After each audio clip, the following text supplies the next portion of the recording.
Hello കൂട്ടുകാരെ, ഇന്ന് നമുക്ക് നല്ല രുചിയുള്ളൊരു ഫ്രൈഡ് റൈസ് ഉണ്ടാക്കി നോക്കിയാലോ. ആദ്യം നമുക്ക് കുറച്ച് വെള്ളം എടുത്ത് അടുപ്പത്ത് വെക്കാം.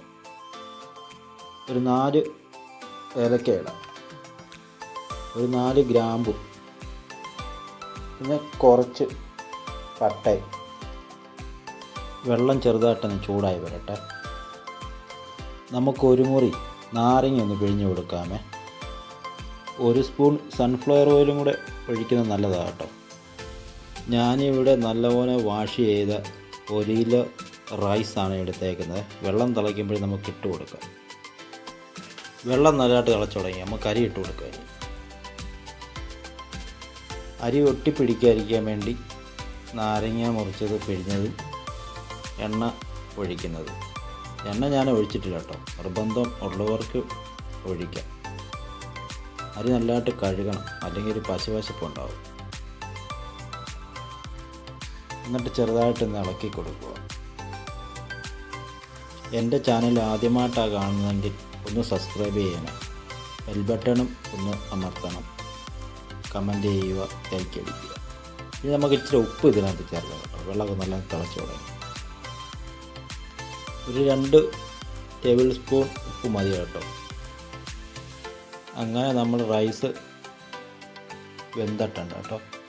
ഒരു 60-70% വെന്താൽ മതി. ഇത്തിരി വെന്ത് കഴിഞ്ഞാൽ കുഴഞ്ഞു പോകും. അതുകൊണ്ട് ഇനി നമുക്ക് റൈസ് കോരി മാറ്റാം.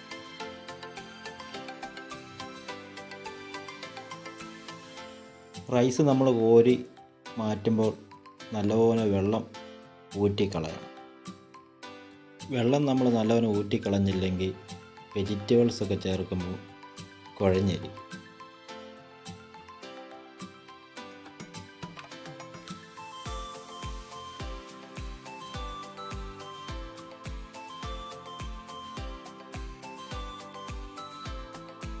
റൈസ് എല്ലാം നമ്മൾ കോരി റെഡിയാക്കി വെച്ചിട്ടുണ്ട്. ഇനി വെജിറ്റബിൾസ് എങ്ങനെ തയ്യാറാക്കാം എന്ന് നമുക്ക് നോക്കാം. പാത്രം അടുപ്പത്ത് വെക്കാം. കുറച്ച് വെളിച്ചെണ്ണ ഒഴിക്കുക. വെളിച്ചെണ്ണ ചൂടാകുമ്പോൾ നമുക്ക് മുട്ട പൊട്ടിച്ചൊഴിക്കാം. ഒരു 3 മുട്ടയൊക്കെ മതി.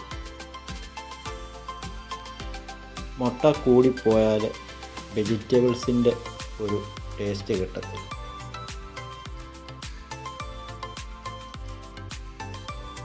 മുട്ട ഫ്രൈ ആയി വരുമ്പോൾ ചെറുതായിട്ട് നമുക്ക് ഇളക്കി കൊടുക്കാം. നല്ലപോലെ ഇളക്കി കൊടുക്കണം, അടി പിടിക്കരുത്. ചട്ടിയിൽ അടി പിടിച്ചാൽ കരിഞ്ഞു പോകും. അങ്ങനെ നമ്മുടെ മുട്ട നല്ലപോലെ ചിക്കി റെഡി ആയിട്ടുണ്ട്. നമുക്കിനി ഒരു പാത്രത്തിലേക്ക് കോരി മാറ്റി വെക്കാം.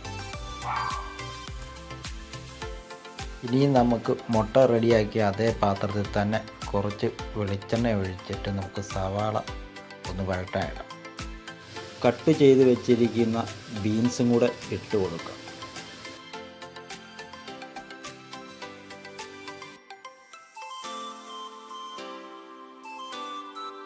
ഒരുപാട് വെന്ത് പോകരുത്. വെന്ത് പോയി കഴിഞ്ഞാൽ ടേസ്റ്റ് കിട്ടത്തില്ല. കുറച്ച് ബീൻസ് അരിഞ്ഞ് വെച്ചേക്കുന്ന ഇട്ട് കൊടുക്കാം. കുറച്ച് മുളക് അരിഞ്ഞ് വെച്ചതും കൂടെ ഇട്ട് കൊടുക്കുക. എന്നിട്ട് നന്നായി ഇളക്കി കൊടുക്കുക.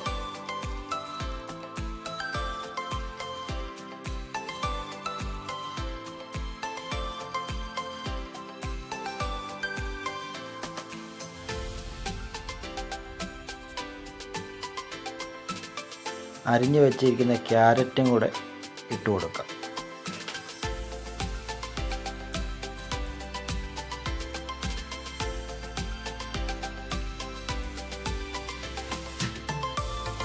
ചെറുതായിട്ട് ഇളക്കി കൊടുക്കുക.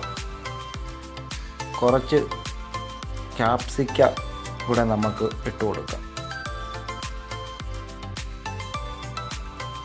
വെജിറ്റബിൾസ് എല്ലാം നല്ലതായിട്ട് ഇളക്കി കൊടുക്കണം, ഒരുപാട് വെന്ത് പോകാതെ. ഞാനിവിടെ കുറച്ച് ഉള്ളി തണ്ട് ചേർക്കുന്നുണ്ട് കേട്ടോ.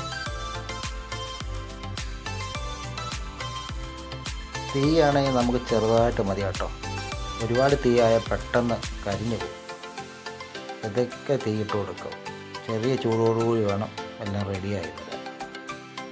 ഇനി നമുക്ക് റൈസ് ഒരു പാത്രത്തിലേക്ക് കുറച്ച് ഇട്ട് കൊടുക്കാം. എന്നിട്ട് വേണം നമുക്ക് വെജിറ്റബിൾസ് കുറച്ച് അതിൻ്റെ മുകളിൽ ചേർക്കാം. കുറേ ലെയറായിട്ട് വേണം നമുക്ക് ഇത് ചേർത്തെടുക്കാൻ.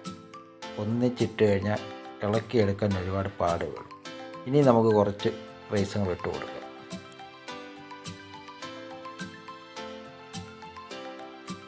എല്ലാ കൂട്ടുകാരും എൻ്റെ ചാനലിനെ ഒന്ന് സപ്പോർട്ട് ചെയ്യണേ.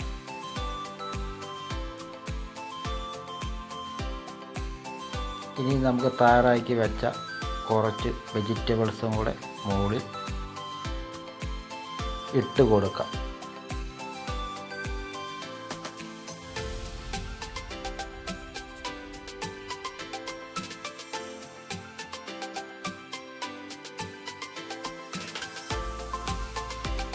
ഇനി നമുക്ക് വെജിറ്റബിളും റൈസും കൂടെ ഒന്ന് ഇളക്കി കൊടുക്കാം. നല്ലതായിട്ട് ഇളക്കി കൊടുക്കണം കേട്ടോ. മുട്ടയും കൂടെ നമുക്ക് ചേർക്കുക. നല്ലതായിട്ട് ഇളക്കി കൊടുക്കുക. നല്ലപോലെ ഇളക്കി കൊടുക്കണം കേട്ടോ. വെജിറ്റബിളും മുട്ടയും എല്ലാം കൂടെ ഒന്ന് നല്ലപോലെ ഒന്ന് മിക്സാകും. അങ്ങനെ നമ്മുടെ ഫ്രൈഡ് റൈസ് ഏകദേശമൊക്കെ റെഡി ആയിട്ടുണ്ട്. ഇനി നമുക്കൊന്ന് കഴിച്ച് നോക്കിയാലോ. കുറച്ച് ചിക്കൻ കറി, സലാഡ്, പപ്പടം, അടിപൊളി രുചി. എല്ലാവരും ഒന്ന് ട്രൈ ചെയ്ത് നോക്കുക.